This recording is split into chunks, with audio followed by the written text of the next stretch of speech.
that are set up for warranty. Now, you may have your contractors done for other marketing purposes, but this is really where you want to have this is where you want to make sure that your dealer is set up for warranty purposes. So as I mentioned earlier, if you guys have a big list of customers, we can batch upload them for you. We've got almost 2,300 dealers set up here in test. So you can search here by various things like name or account number for your customer. So I'm going to type in Clean Air and hit search, and I should get a search result here. So there's a few dealers that match that as well. So if my dealer was missing, I can just hit add a new dealer, and I'm going to go ahead and add a test dealer here real quick. I'm just going to say Jeff's Air, and I think I copied an address here in our nearby here in Houston, on Richmond Avenue in Houston, Texas, 77077. And you don't have to put an email address in. The only fields that are required here for your contractor are going to be the ones that have an asterisk. So pretty much the basic information that we need. So email address, you don't have to provide an email address for your contractor if you don't know one or don't have one. And then just hit add here. It's going to validate the address. And then as soon as it does that, so it recommends the USPS address, so we'll use that address.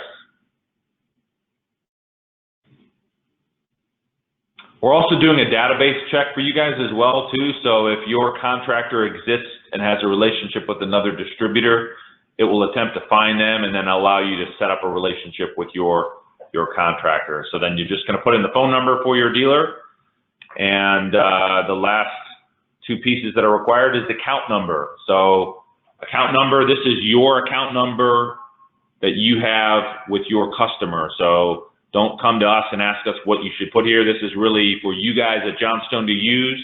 The only requirement we have here is that whatever account number you assign for your contractor, you can't use it again for any other customer that you have. So that's pretty straightforward. The account number has to be unique. So I'm just going to type in Jeff-01, symbols, combination, whatever you guys want, however you want to identify your contractors is fine with us. So, and then you just need to pick the locations that your customer may be coming in to do their warranties for. So if you say, he's only in Indianapolis, you can check that. Or if he says, no, you know what, this guy comes in and he's got, he wants to do all of our stores, then you can check those as well. You can also check the all locations corporate if you want to apply to all of your store locations there. So we're going to hit continue here.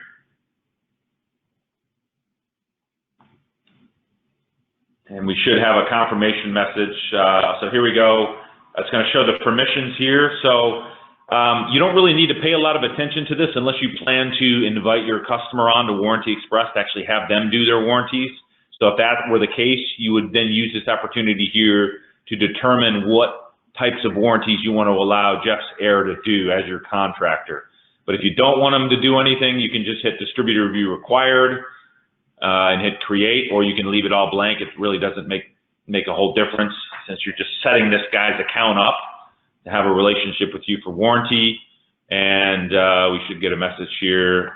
I don't know why we got an error message there, but that's just something quirky in test. But I promise you that will add your customer's account, and then you can go into Manage Existing Dealers, and you can search his account and look it up.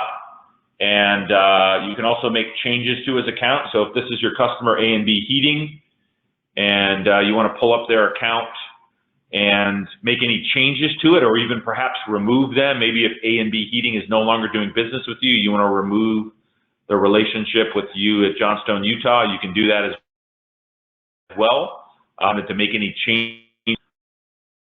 Also, like if, for example, if you said he moved down the street to 5634 Burlington, you can just update that address there and just hit change dealer information, and it will update his address for you here.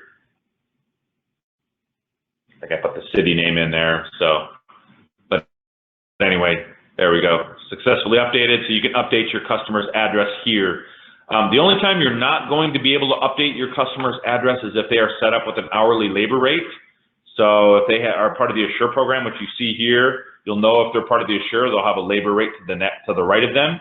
And if they are, then you would basically need to work with Chantel Waldrop to get their new address on file. As I mentioned earlier, if you wanted to invite your customer onto Warranty Express, you would click the little green man to the right of their name, and then you can now send them an invitation. So the only way that they're going to get access to submit their warranties through you guys at Johnstone is if you guys send them an invitation. This is how you do it here through PartnerLink. You'll provide your customer's email address and their first and last name, and then send them an invitation. And it will email them an invitation saying that they've been invited from Johnstone Ogden, and then they can set up their own account, and then they will be able to process their warranties through Warranty Express once you send them this invitation. The last thing I wanted to show you here in PartnerLink before we jump over and actually go into some warranties is the little white document to the right. So if your customer is not signed up for Assure and you say, well, I would like to sign him up for Assure, how do I do that? I've added him in here and he wants to sell extended warranties. How do I get him signed up? What you'll do is you'll click the little white document to the right of their name. You're going to fill out this form right here. So this is for 45th Civil Engineering. So I'll just type in testuserhvac@gmail.com. You'll put in your customer's name, say test dealer. He's the owner of the company. His federal tax ID, you guys should know this or should be able to get it. It's going to be his 9-digit tax ID number. So I'll just put in one here, but it's going to typically have a dash in it, or you can leave the dash out. But it's going to be his 9-digit tax ID number. It's not going to be his social security number. It's going to be the tax ID number, which is how Uncle Sam identifies him as an HVAC contractor in the state of Utah. So that tax ID is going to be required for you guys to enter that. And don't worry, once you submit the record, we encrypt the data, and we only show the last 4 digits of that number. So we hide that number even after you submit it for security reasons as well. So this is the only time that this number will be seen is when you're filling out this form. It'll auto fill in the address for you. If you need to correct the address, you're going to want to do that before you send the agreement in the previous screen that I just showed you, and then we'll put in your customer's phone number here. Pretty straightforward. And then fax number is not required. Nobody really uses fax anymore, but if you want to include it, you certainly can. And then entity type. So you should know what type of business your customer has. So if you're not sure, he's probably a corporation. If he's an LLC, you're going to pick corporation. So corporation is the majority of what HVAC contractors are set up under. For entity type, he may also be a sole proprietorship. So if he's not a corporation, he's probably going to be a sole proprietorship. Partnership is pretty rare.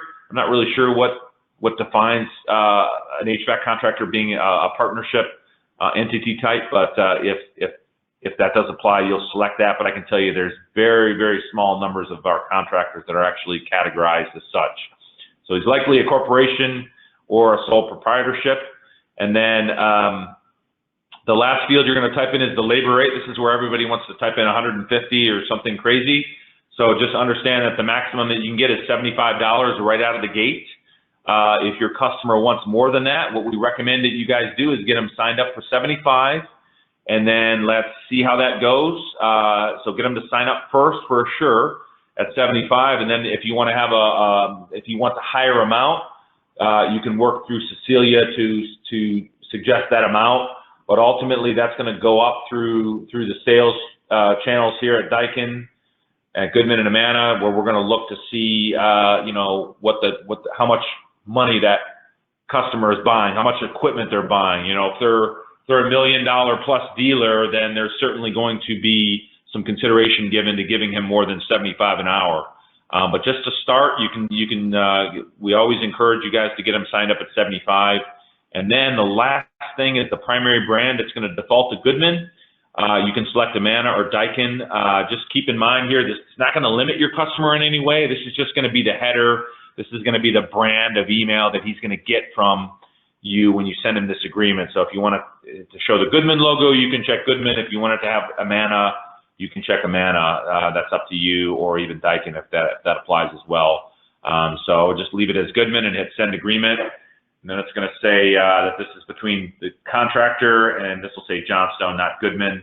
And then you're just going to hit accept, and it will send your and he can then, once he signs that agreement, he's signed up for Assure. As soon as he opens the email and reviews the document and signs it, he's good to go, and he's ready and signed up for an Assure as an Assure customer. How will you know that he's